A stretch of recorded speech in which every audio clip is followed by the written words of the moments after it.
Double agent Radhika AKA Rukhsana मेरा ही briefcase मेरे मुंह पे मारकर ब्लैक स्कॉर्पियो में बैठ के जा चुकी थी।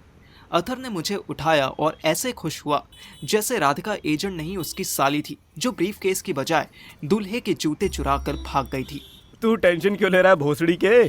चल मैं तुझे आज चाय पिलाता हूँ। गांड में डाल ले अपनी चाय। पहले बता कि सीन क्या है? तूने और मेरे बाप ने इतने टाइम से मुझे ब्रीफकेस को सिक्योर करने को कहा था। पहले तो समझ नहीं आया कि तू इसे लंदन क्यों बेच रहा है। चलो कोई नहीं, मैंने सोचा इंपॉर्टेंट आइटम है, इसमें कंट्री के इंपॉर्टेंट डॉक्यूमेंट्स होंगे, सीक्रेट सर्विसेज का एजेंडा होगा, कोई प्लान होगा, कुछ नहीं तो मैप में जीपीएस लोकेशंस मार्क होंगी कि कहाँ कहाँ हमारी टीम स्ट्राइक कर सकती है। पर नहीं, अब वो चोरी हो गया तो तू खुश हो रहा है, बोलता है पार्ट ऑफ द प्लान था। हाजी गधे का डिंग मेरा।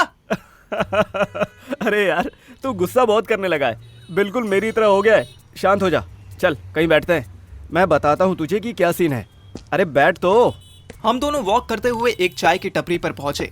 वहां लकड़ी की 2 बेंचेस पड़ी हुई थी जिन पे ऑलरेडी इतने लोग बैठे थे कि हम दोनों में से कोई एक ही बैठ सकता था। मैंने सोचा कि अथर कहीं और चलने के लिए कहेगा जहां ज्यादा जगह होगी, पर ये साला कमीना तो उस सिंगल अवेलेबल स्पॉट पर बैठ गया। मुझे और गुस्सा आ गया। भसड़ी के बैठना बैठना बोलकर खुद बैठ गया। हट, मेरे को बैठने दे। रुक जा यार 2 मिनट, सांस तो लेने दे, बहुत गंदी फाइट करके आ रहा हूँ मैं।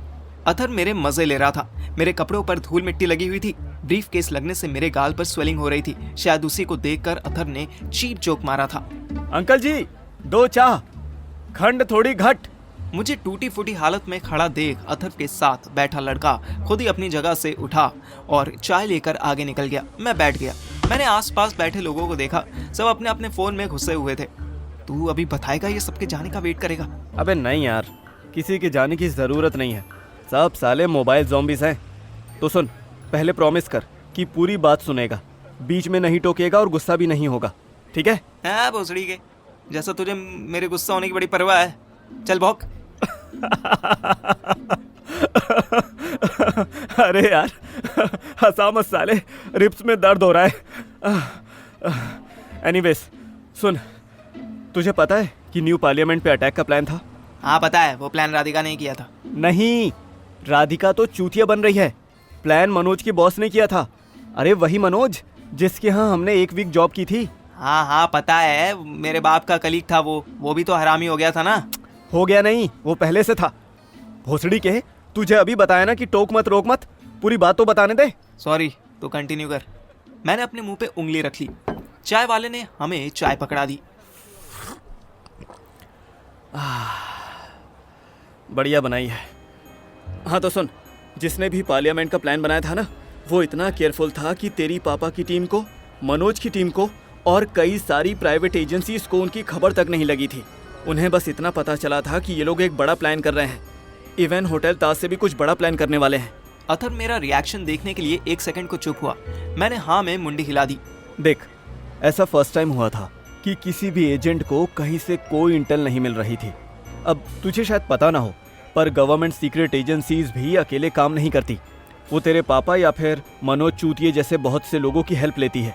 और ये प्राइवेट कंपनी सिर्फ पैसे के लिए काम नहीं करती, इनके बॉसेस के दिल में थोड़ी सी देशभक्ति भी होती है। लेकिन जिस कंपनी में तेरे पापा काम करते थे ना, उनकी देशभक्ति पूरी तरह से प्रॉफिट और लॉस में बदल गई थी। ऐसा क्यों?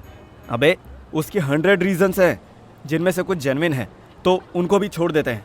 अभी पॉइंट पे आते हैं। हाँ, तो मनोज एक तरह से डबल एजेंट हो गया और राधिका भी पहले से प्राइवेट एजेंसी के लिए काम करती थी, तो वो भी डबल एजेंट हो गई और ऐसे बड़े अटैक के लिए इंटरनल हेल्प करने लगी। और तब तेरे लोमड़ी माइंड वाले पापा के दिमाग में ये आइडिया आया, जिसे सुनकर तू बहुत गुस्सा होगा। नहीं होऊंगा गुस्सा, बताना जल्दी। अथर ने एक ही घुट में चाय खत्म कर दी, पर ग्लास नहीं छोड़ा। शायद उसको भी इतनी ठंडी में गरम गरम ग्लास पकड़ना अच्छा लग रहा था। ओके तो सुन, उन्होंने एक अफवाह उड़ा दी थी कि डबल एजेंट्स चाहे कुछ भी कर लें। उन्होंने एक ऐसा सिक्योरिटी सॉफ्टवेयर बनाया है कि आप इंडिया की किसी भी इंपॉर्टेंट बिल्डिंग पर डायरेक्ट बॉम्बिंग भी कर दो तो भी उसको कोई नुकसान नहीं पहुंचेगा। वेट अ मिनट, ऐसा कुछ बनाया नहीं है? वो तेरे पापा और वो हरामी कबीर इसी पे काम कर रहे थे, तो इसीलिए अदर एजेंसीज को ये डाइजेस्ट करना आसान हो गया कि ये सच है। गधे की टांग, अब मैं इतना भी बेवकूफ़ नहीं था कि आगे की स्टोरी समझ ना सकूं। वो भैंचोद, तो तेरा मतलब है कि तूने और मेरे बहुत प्यारे बापू ने जानबूझकर मुझे होशियारपुर भेजा और फिर तूने मुझे वो ब्रीफकेस दे दिया, उसको इतना इम्पोर्टेंट बनाया जैसे उसमें न्यूक्लियर कोड्स हो। और फिर तुम दोनों ने ये खबर राधिका तक पहुंचा दी कि मैं यहाँ हूँ। ना ना ना ना ना, ये इन्फॉर्मेशन अगर हम पहुंचाते ना तो उसे शक हो जाता। उसने खुद ही तुझे ट्रेस कर लिया। ओहो, तो आपका मतलब है कि आपने मेरे बाप के साथ मिलकर मुझे चूतिया बनाया। Very good, very good. अरे ना बाबू ना, तुझे चूतिया नहीं बकरा बनाया है। मैंने अथर्व को बचने का मौका भी नहीं दिया और उसकी पीठ पर एक पंच मार दिया। पंच इतना करारा था कि उसकी सांस अटक गई। भोसड़ी के, तूने प्रॉमिस किया था ना कि तू गुस्सा नहीं करेगा। मैं गुस्सा क्या कर रहा हूँ? मैं तो हाथापाई कर रहा हूँ। भोसड़ी के हरामी साले, मेरे बाप पे तो मुझे भरोसा ही नहीं था। तू तो कम से कम सच बोल देता। मैं बोलने ही वाला था तुझको, कसम से। मैंने एक और पंच उसकी रिब्स पर मारा। साले के पहले ही दर्द हो रहा था। मेरा पंच पड़ते ही उसके हाथ से कांच का ग्लास छूट गया। अभी ग्लास पूरी तरह से टूटा भी नहीं था कि चाय वाला चिल्लाया, ग्लास का पैसा देना पड़ेगा। पैसे तो मैं इसके क्रियाक्रम के भी दे दूंगा। भैंस की पूछ साले। मैंने उसका कॉलर पकड़ा तो साला हंसने लगा। अरे अरे रुक जा यार, रुक जा रुक जा रुक जा। तू भी जानता है कि हमने तुझे पूरा प्लान क्यों नहीं बताया। वो सही था। मैं खुद को आर्यभट्ट जूनियर मानता था। मुझे रूट स्क्वायर निकालने में इतना टाइम थोड़ी लगता। फिर भी मैंने अपना तुक्का उससे कंफर्म किया क्योंकि मेरी शादी हो चुकी थी और शादी के बाद बड़े से बड़ा इंटेलिजेंट घुटने से सोचने लगता है। मैंने अथर्व का हाथ मोड़ दिया और उसके कान में बोला, मुझे इसलिए लूप में नहीं लिया ना तूने कि मेरी तरफ से सारे एक्शन बहुत ओरिजिनल लगे। ऐसा सच में लगे कि मेरे लिए उस ब्रीफ केस से ज़्यादा वैल्यूएबल और कुछ नहीं। बड़े आरामी हो बेटा, हाँ सब समझ गए तुम। कमीने साले, अगर राधिका एंड टीम मुझे मार देते तो? अबे नहीं मारते, they are basically Indian people. वो ऐसे मार ही नहीं पाते, नहीं तो मर्डर करने पर सारी पुलिस का फोकस उन पे आ जाता ना। मर्डर ना सही साले, घर पर आकर गुंजन मामा या सुहानी या किसी को तो बात पूरी करने से पहले ही मुझे याद आया कि स्वीटी तो राधिका के पास ही थी। उसी को दिखाकर तो वो मुझे ब्लैकमेल कर रही थी। अबे किसी को कुछ नहीं होता।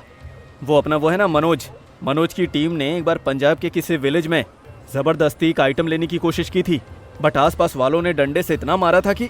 तू चुप हो भोसड़ी के। 4 दिन हुए नहीं कि एजेंट बने और खुद को ईथन हंट समझता है। स्वीटी उनके पास है। किनके? अबे उनके। राधिका ने मुझे स्वीटी की फोटो दिखाई थी। वो चेयर से बंधी हुई थी। उसके गुंडों ने शायद स्वीटी को मेरी बीवी समझ के उठा लिया था। अब उसको कैसे बचाएंगे? अथर सोचने लगा, ये तो वाकई प्रॉब्लम थी। हम दोनों चाय वाले के पैसे देकर वहाँ से उठ गए और वॉक करने लगे। अच्छा रुक, मैं तेरे पापा से बात करता हूँ, ऐसे तो बहुत बड़ी प्रॉब्लम हो जाएगी। मैंने पास में पड़े पत्थर पर लात मारी। घंटा भैंचोद, मेरे बाप को कोई फर्क नहीं पड़ेगा। एक सस्ते वाले वीडियो गेम के चक्कर में स्वीटी बेचारी जान से जाएगी। नेगेटिव, नहीं, वो कोई वीडियो गेम नहीं है। हाँ, उसमें कोई प्लान्स या फिर कुछ इंपॉर्टेंट नहीं है, पर उस सिस्टम में एक अच्छा खासा ट्रैकर लगा हुआ है। उस ट्रैकर से पहले उस ब्रीफकेस को खोलना भी इम्पॉसिबल है। और तू टेंशन मत ले, जब तक वो ब्रीफकेस ओपन करके कंफर्म नहीं हो जाते ना कि वो चूतिया बन गए हैं, तब तक वो स्वीटी को कुछ भी नहीं करेंगे। अच्छा जी, उसके बाद तो करेंगे ना। अथर ने पॉकेट से एक छोटा सा डिवाइस निकाला जो देखने में निक फ्यूरी के पेजर जैसे लग रहा था। अथर ने उसी को कान पे लगा लिया। मेरे फेस पे 12 बजे हुए थे। तू टेंशन मत ले, स्वीटी को कुछ नहीं होगा। उसड़ी के मुझे तसल्ली दे रहा है या खुद को? कजिन तो वो तेरी है ना, उसे कुछ हुआ तो राकेश मामा तुझे कुकर में उबाल देंगे।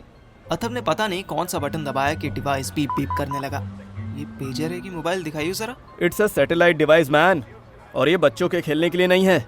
मैं उसके लिए गंदी गाली निकालने वाला था कि अथर ने फोन कान पे लगा लिया और बस 2 वर्ड बोला, सर स्वीटी।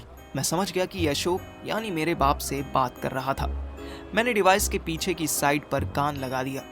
मुझे बाप की आवाज आ गई, Forget her. Come back immediately. It's a direct order.